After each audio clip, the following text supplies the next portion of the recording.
போர் காரணமா உலக அரசியல ஏற்பட்ட பதற்றங்கள், அதுவும் குறிப்பா எரிபொருள் சந்தையில பெரிய குழப்பமே இருந்துச்சுன்னு சொல்லலாம். அமெரிக்க, இஸ்ரேல் மற்றும் ஈரான் இடையிலான மோதல் காரணமா உலகின் முக்கியமான எண்ணெய் வழித்தடமாக இருக்கக்கூடிய ஹார்மோஸ் ஜலசந்து போக்குவரத்து நிறுத்தப்பட்டிருந்துச்சு. இதனால இந்தியாவுக்கு வர வேண்டிய கச்சா எண்ணெய் பாதிக்கப்பட்டுச்சுன்னு சொல்லலாம். கூடவே எல்பிஜி கேஸ் தட்டுப்பாடுமே ஏற்பட்டுச்சு. உங்களுக்கே தெரியும், கேஸ் இல்லாம கொஞ்சம் கொஞ்சமா ஹோட்டல்ஸ் எல்லாம் க்ளோஸ் பண்ணிட்டாங்க, மெனு கம்மி பண்ணிட்டாங்க, கூடவே ரேட்டை ரொம்ப இன்க்ரீஸ் பண்ணிட்டாங்க. இதனால பாதிக்கப்பட்டது என்னவோ நம்ம தான். சோ மக்கள் கஷ்டப்படக்கூடாதுன்னு அமைச்சர் ஜெய்சங்கர் ஈரான் கூட தொடர்ந்து பேச்சுவார்த்தை நடத்தி தட்டுப்பாடு இல்லாம கிடைக்கணும் அப்படின்னு வழிவகுத்தாங்கன்னு சொல்லலாம். ஆனா அதே நேரத்துல கச்சா எண்ணெய் மற்றும் எல்பிஜி கேஸ் விலை உயர்ந்துச்சு. இதுக்கு நடுவுல பெட்ரோல் டீசல் கிடைக்கலன்னு இங்க இருக்கக்கூடிய ஆளும் திமுக அரசு மக்களுக்கு ஒரு பரபரப்பை ஏற்படுத்தி, வதந்தியை ஏற்படுத்தி எல்லாருமே என்ன பண்ணாங்க, உடனே பெட்ரோல் பங்க்ல போயிட்டு கூட்டத்தை கூடி, இதனால ஏமாந்தது மக்கள் தான். மக்கள்லாம் பெட்ரோல் பங்க்ல போய் கூடனோட பெட்ரோலும் ரேட் இன்க்ரீஸ் ஆயிடுச்சு. கடந்த மாதம் 20ஆம் தேதி தொழில்துறை மற்றும்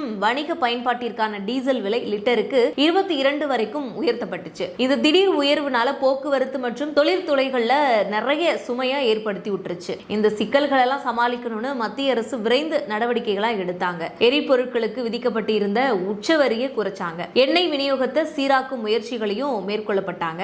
இதனால உலகளாவிய அளவுல விநியோக நிலைமை ஓரளவு சீராச்சுன்னு சொல்லலாம். அது மட்டும் இல்லாம எண்ணெய் நிறுவனங்கள் டீசல் ரேட் குறைச்சது. இப்போ டீசல் விலை லிட்டருக்கு 17.19 வரைக்கும் குறைஞ்சிருக்கு. மார்ச் மாதத்துல இருந்து 109.59 இருந்து ஏப்ரல் மாசத்துல பாத்தீங்கன்னா 92.40 கம்மியாயிருக்கு. சோ சென்னையில சொல்லணும் அப்படின்னா டீசல் விலை 92.48 இருந்துச்சு. வணிக டீசல் விலை 92.40 இருக்கு. இதனால மக்கள் கொஞ்சம் நிம்மதியா இருக்காங்கன்னே சொல்லலாம். இப்போ இருக்கக்கூடிய காலகட்டத்துல பெட்ரோல் டீசல் ரொம்பவே முக்கியம் இல்லையா? எல்லாரும் வெளியே போகணும்னா வண்டியில இல்லாம போக முடியாது. அப்போ ரொம்ப முக்கியமானது டீசல். சரக்கு போக்குவரத்து செலவு இதனால குறையுது. தொழிற்சாலைகள்ல உற்பத்தி செலவு குறையுது.